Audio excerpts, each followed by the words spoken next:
7 दिन में तेरी बीवी पागल हो जाएगी, 14 दिन में अंधी और 21वें दिन मौत।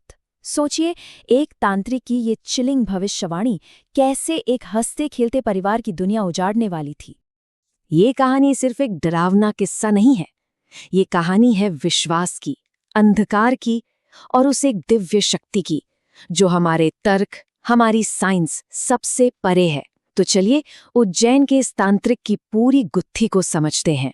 कहानी की शुरुआत तो होती है एक मामूली सी कारोबारी दुश्मनी से, लेकिन बहुत जल्द ये एक ऐसे भयानक मोड़ पर पहुंच जाती है जहां साइंस और लॉजिक दोनों ही घुटने टेक देते हैं। तो मिलिए आदित्य मल्होत्रा से, इंदौर के एक कामयाब इलेक्ट्रॉनिक्स बिजनेसमैन। उनकी जबरदस्त टक्कर थी राजेश तिवारी से, जो शहर के एक बहुत पुराने और कह सकते हैं कि प्रभावशाली व्यापारी थे। बिल्कुल, ये सब एक नॉर्मल बिजनेस कंपटीशन जैसा ही लग रहा था शुरू में। सब कुछ बदल गया जनवरी 2024 में, जब आदित्य ने राजेश तिवारी से 2 करोड़ का एक बड़ा सरकारी कॉन्ट्रैक्ट छीन लिया। और बस यहीं से अजीब और बुरी घटनाओं का एक सिलसिला सा शुरू हो गया। कॉन्ट्रैक्ट जीतने के सिर्फ 2 दिन बाद आदित्य के बिजनेस पार्टनर का एक बहुत बुरा एक्सीडेंट हुआ। फिर 1 महीने बाद उनके मेन सप्लायर ने बिना कोई खास वजह बताए अचानक से कॉन्ट्रैक्ट ही तोड़ दिया। क्या ये सब बस इत्तेफाक था या फिर किसी गहरी साजिश की ये बस शुरुआत थी? लेकिन असली खौफ ने दस्तक तब दी जब आदित्य की पत्नी नैना के साथ बेहद अजीबोगरीब चीजें होने लगीं। एक रात आदित्य की नींद खुली तो उसने देखा कि नैना बेहोशी की हालत में अपने ही बेडरूम की दीवार पर उल्टे संस्कृत शब्द खरोच रही है, और जब वो होश में आई तो उसे कुछ भी याद नहीं था। जाहिर है आदित्य परेशान हो गया।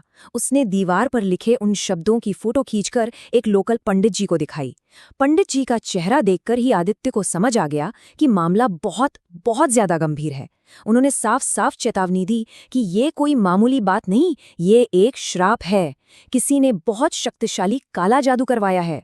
अब आदित्य, जो साइंस और लॉजिक की दुनिया में जीता था, उसके लिए ये सब मानना नामुमकिन था। उसने इसे अंधविश्वास कहकर टाल दिया। लेकिन वो कब तक इन चीजों को नकारता? कहानी अब एक ऐसे मोड़ पर आ चुकी थी जहां आदित्य के सारे साइंटिफिक और लॉजिकल विश्वास एक एक करके टूटने वाले थे। उस पहली घटना के ठीक 7 दिन बाद आदित्य जब घर लौटा तो जो मंजर उसने देखा उससे उसके होश उड़ गए। नैना जमीन पर कुमकुम से बने एक घेरे के अंदर बैठी थीं। उसकी आंखों की पुतलियां पूरी तरह से फैली हुई थीं और वो एक ऐसी आवाज में बात कर रही थी जो उसकी थी ही नहीं। कुछ देर बाद वो नॉर्मल तो हो गई, पर उसे ये बिल्कुल याद नहीं था कि वो उस घेरे में पहुंची कैसे। आदित्य फौरन उसे शहर के बेस्ट डॉक्टर्स के पास ले गया। एमआरआई, ब्लड वर्क, सारे के सारे टेस्ट हुए, लेकिन रिपोर्ट्स में क्या आया? सब कुछ बिल्कुल नॉर्मल। डॉक्टर्स का कहना था कि शायद ये स्ट्रेस या किसी पुराने सदमे की वजह से हो रहा है। मेडिकली नैना बिल्कुल ठीक थी। अब सोचिए, एक तरफ साइंस कह रहा था सब ठीक है, पर आदित्य की आंखें कुछ और ही देख रही थीं। उसी रात जब सारे रास्ते बंद लग रहे थे, आदित्य के दरवाजे पर एक रहस्यमयी बुजुर्ग आए। उनका नाम था शंकर दास। उन्होंने बताया कि ये सब एक बहुत ही शक्तिशाली तांत्रिक काली चरण का किया धरा है, और वजह, नैना ने अनजाने में उज्जैन में उस तांत्रिक का अपमान कर दिया था और अब उसने नैना को ही अपना निशाना बना लिया था। लेकिन शंकर दास ने जो अगली बात बताई वो सबसे ज्यादा चौंकाने वाली थी। उन्होंने उस श्राप की पूरी टाइमलाइन बताई कि ये 3 स्टेज में काम करेगा। 7वें दिन पागलपन की शुरुआत, जो हो चुकी थी, 14वें दिन अंधापन और 21वें दिन मौत। अब घड़ी की सुइयां तेजी से घूम रही थीं। आदित्य के पास सिर्फ 14 दिन बचे थे और श्राप अपने दूसरे और भी ज्यादा भयानक चरण की तरफ बढ़ रहा था।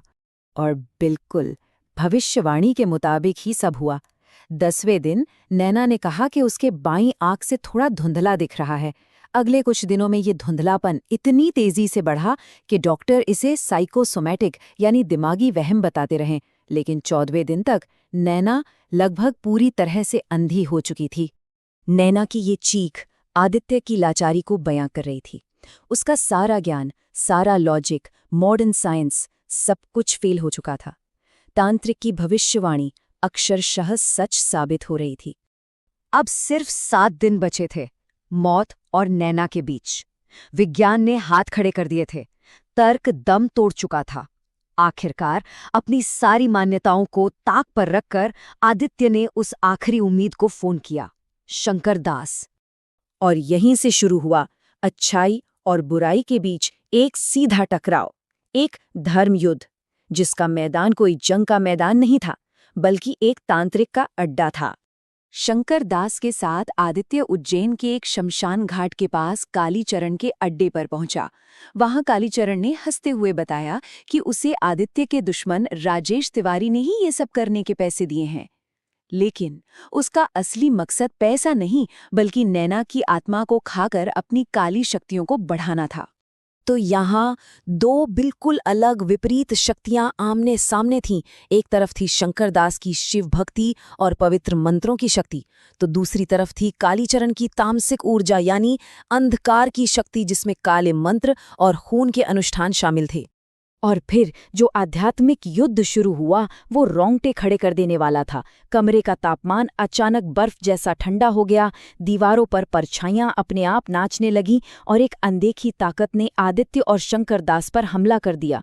साफ लग रहा था कि कालीचरण की काली शक्ति शंकर दास की भक्ति पर भारी पड़ रही थी। जब लगा कि अब सब खत्म, जब शंकर दास भी कमजोर पड़ने लगे, तब आदित्य, वही इंसान जो सिर्फ साइंस पर भरोसा करता था, पूरी तरह टूट गया। और उसके दिल से एक सच्ची प्रार्थना निकली। कोई मंत्र नहीं, कोई पूजा नहीं, बस एक पति की अपनी पत्नी के लिए महाकाल से एक सच्ची पुकार। कहते हैं सच्ची प्रार्थना में बहुत शक्ति होती है, और उस एक पुकार ने सब कुछ पलट कर रख दिया। अब बारी थी न्याय की, महाकाल के न्याय की। अगली सुबह जब आदित्य घर लौटा तो नैना सोकर उठी। उसकी आंखों की रोशनी एक चमत्कार की तरह पूरी तरह से वापस आ चुकी थी। उसे पिछले कुछ दिनों के बारे में एक बुरे सपने के अलावा और कुछ याद नहीं था। डॉक्टर्स के लिए ये एक मेडिकल मिरेकल से कम नहीं था। और जिन्होंने ये सब किया था, उनका क्या हुआ? कर्म का चक्र घूम चुका था।